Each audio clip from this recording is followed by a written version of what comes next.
Good morning. Today on Spotlight, Michigan's growing cannabis business and the legal ramifications that seem to go with it. What's next for this industry and this state? My guest, attorney Barton Morris, an expert in cannabis law. Monday, April the 14th, I'm Chuck Stokes, and this is Spotlight.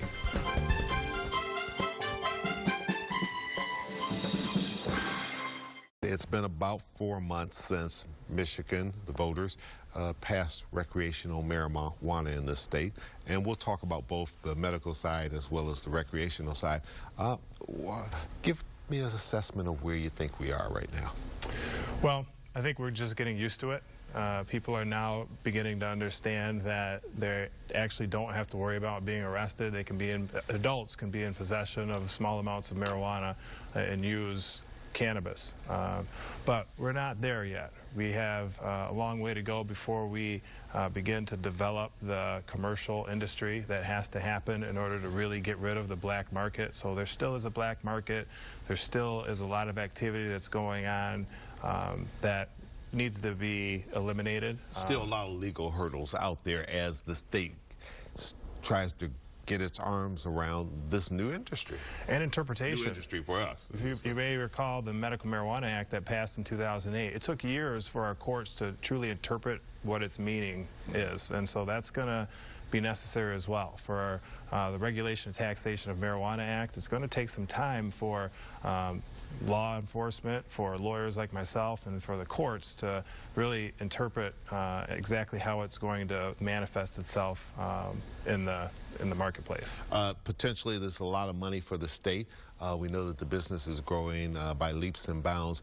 But do you think that it's going to be as much for this state as originally was predicted, now that other states around us are also looking at legalizing this? Well, you know, the federal government still has it's still illegal in the federal government. Therefore, only what we can do within this state, it happens within this state. It doesn't matter what happens in other states. And the fact of the matter is that we have enough people within this state to really do well in this industry. There's a lot of cannabis users in this state, and we have a pretty sizable population of about 10 million people. That's the second largest state behind California to legalize recreational marijuana, and that's why, and the first in the Midwest, and that's why there's a lot of excitement about what's going to be happening in this state. There's been a lot of recent activity over the fact that we have some unlicensed dispensaries. We thought that was going to get resolved the other day in Lansing. It did not get resolved. What are you hearing is the latest update in terms of where we are and what the next deadline may be? There's a bill introduced recently that I hear is being fast-tracked that would create a deadline of June 1st. So perhaps another 6 weeks or so. Now, there's a court hearing. There's been some litigation, and you know, this deadline has been moving back since last October. So, you know, we don't really know exactly when this is going to stop. But I know that there's some people in the legislature and those that are in the industry that have spent a lot of money to get licensed, and they're competing with those that are not licensed.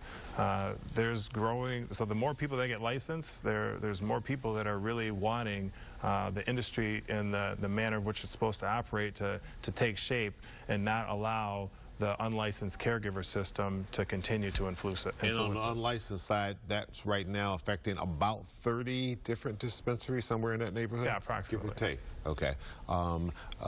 What's your best guess of what will happen on June 1st? I think that enough is going to be enough. I think that our legislature, the regulators, the Department of Licensing and Regulatory Affairs, they have wanted to stop unlicensed operations of dispensaries back last October. But the fact of the matter is we do have a lot of patients in this state that need to continue to get their medicine. And the number of facilities that have been licensed thus far, there's only been 50-some growers licensed thus far and about 150 dispensaries. That's not enough. There's not enough growers. There's not enough in the system in order to be able to provide medicine to those patients. And so at some point there's got to be a line drawn, and I think that is going to be June 1st. Okay, we need to take a little break. We'll come right back with some more questions to attorney Barton Morris.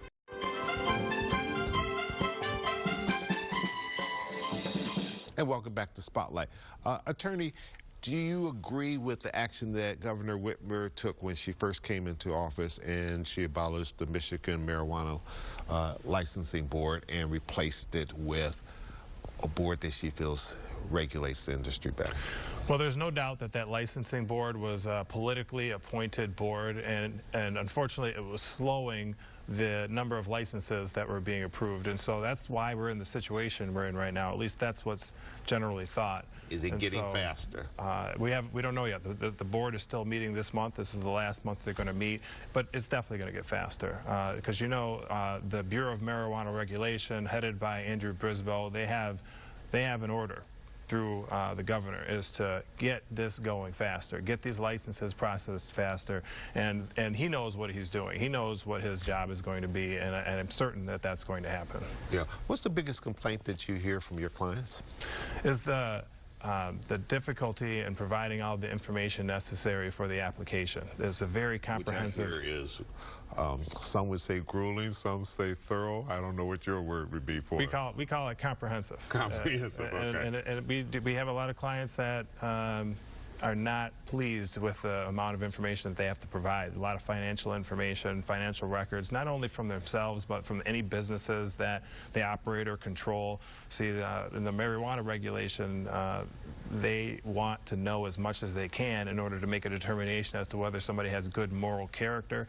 And in order to do that, they try to get as much information as they can. So it's the most comprehensive. So you think it's a fair process, though? You don't have problems with the amount of information that they have in order to protect the state and protect the citizens? No, I do have a problem. I mean, I think that this is what's normal. Marijuana this is a new thing for everybody. So I understand that there's a lot of concern in order to make sure that there's not bad actors going into the market. But there's other states, Oklahoma in particular, it is very easy to get a license in Oklahoma, and they're not seeing any problems. So I would like to see, and I think this is going to happen in the future, a relaxation of the requirements necessary to obtain a license. But as of right now, the requirements are rigorous, and that's what's necessary to get a license. Okay.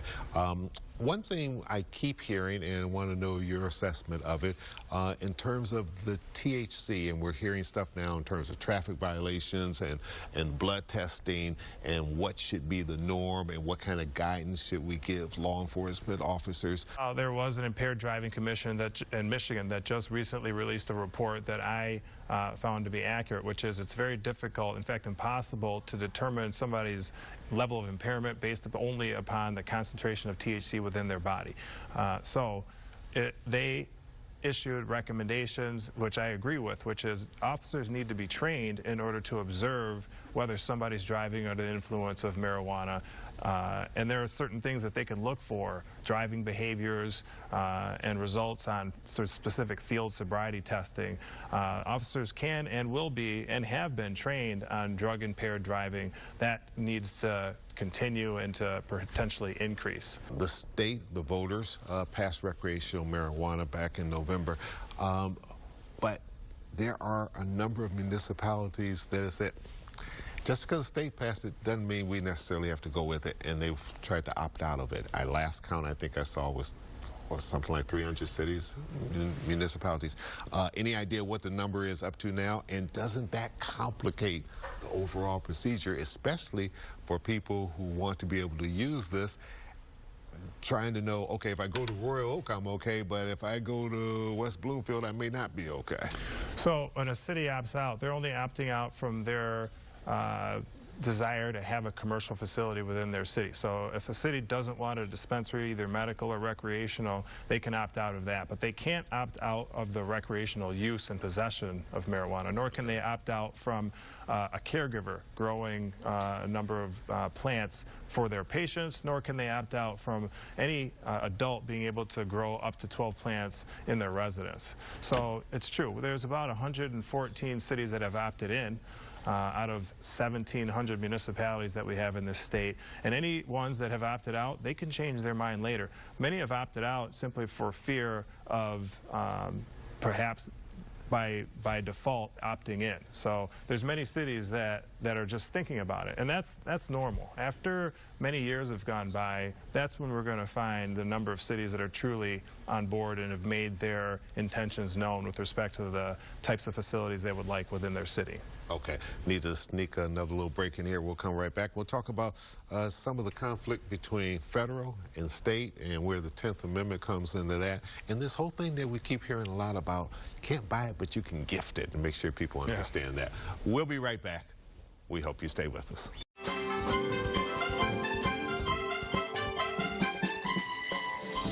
Okay, so we know that we're having some conflicts on the legal end between federal law, where it's still considered illegal, states like Michigan, which say it's okay now, but the money, which banks you can take it to, which banks you can't, if it's not a state-owned bank versus one that has federal regulations.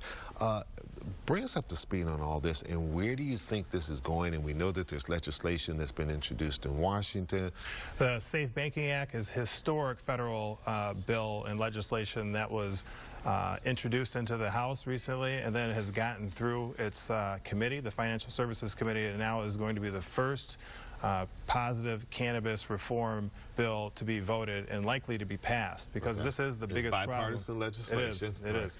And it is the biggest problem federally with respect to our industry, which is the lack of traditional financial banking services that the industry does not have right now. And so our legislature, our Congress, is doing something about that, and I'm very, very hopeful that that's going to pass very soon.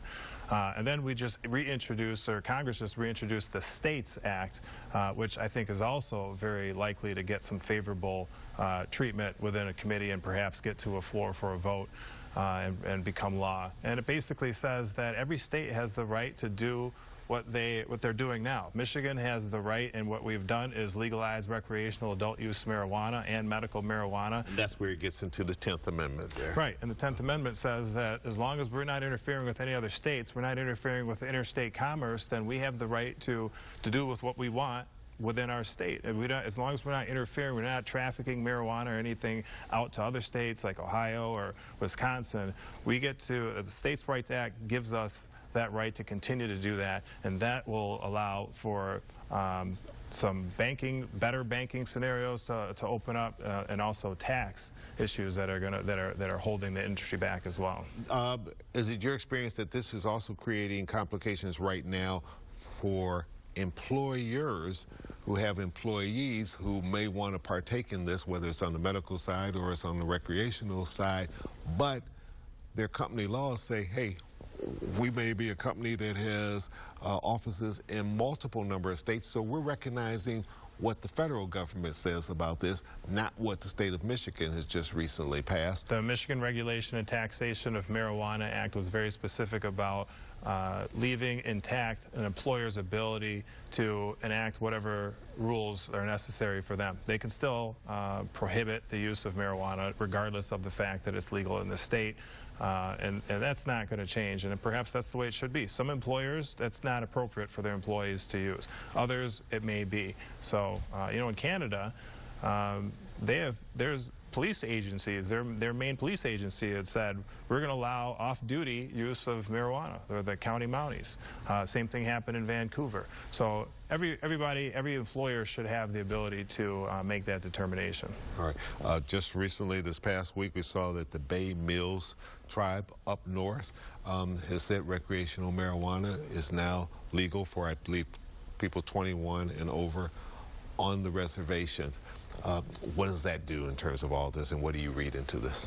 This is just another representation of the fact that it's spreading. The fact that there should be a decriminalization of marijuana. People shouldn't be arrested for marijuana on the reservation in the state of Michigan, and so they had to keep in step with what our state is doing and what the opinion is nationally. That's what's happening. I think a majority of people and individuals in this country believe that recreational marijuana for adults should be legal, at least to decriminalize it. I don't think anybody agrees with putting people in jail for being in possession of small amounts of marijuana in a nonviolent fashion. Let me back up a little bit. The people probably look at this interview and say, how did this young attorney get into this particular practice? How did you get into this? And it's obviously going well from a business point of view. Thank you. I started 20 years ago in criminal defense, representing people prosecuted for marijuana possession, driving under the influence of alcohol, all types of criminal offenses. And so when we had medical marijuana in 2008, that's a criminal defensive statute. And so I then began to specialize in representing individuals that were charged with marijuana offenses, medical marijuana, using a medical marijuana defense. Over time, in Michigan, we didn't have a commercialized system for licensing and regulation of commercial marijuana like dispensaries. And so over time, there became a need for that. That happens in every state that has legalized marijuana. You have to have a safe and regulated manner in order to get it, to ensure that the marijuana is tested, and so that people are going into a store, they know that everything is going to be safe. And so as our industry progressed into the necessity of that type of system, so did my practice. And here we are today. I formed the Cannabis Legal Group about 3 years ago, and we service those that are seeking to get licensed to provide the industry commercial services for the cultivation, processing, and retail sale of cannabis. Final question, whether it's the medical side of marijuana or it's the recreational side, what worries you about this industry in Michigan now and where it may be going if we aren't careful? That's a good question. So I fear that there's not going to be enough diversity in the industry right now.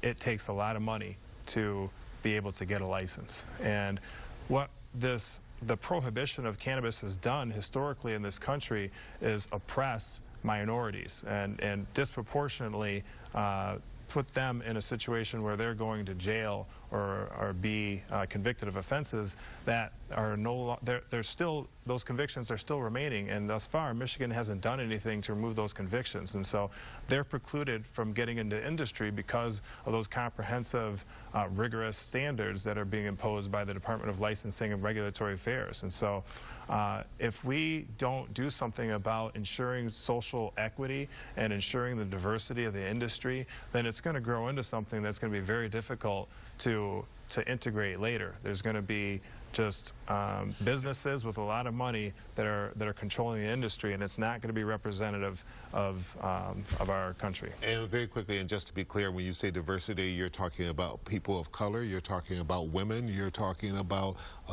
groups that we normally have called minorities, maybe not getting into a business in which there's going to be a majority of money. That's right. That's exactly right. And not just people of color, but women, of course. People that have been disadvantaged in the past, and geographical locations and areas that have been disadvantaged and disproportionately affected by the prohibition of cannabis. It's going to be much more difficult for them to get into the market, and if that doesn't happen, if we don't do something about that, they're going to be excluded from it. All right, Attorney Barton Morris, thank you so much for coming in, sharing all this information. We'll get you back because obviously there's a lot of stuff in here that needs to be resolved, and we'll just watch it as it works its way through the state of Michigan. Thank you for having me.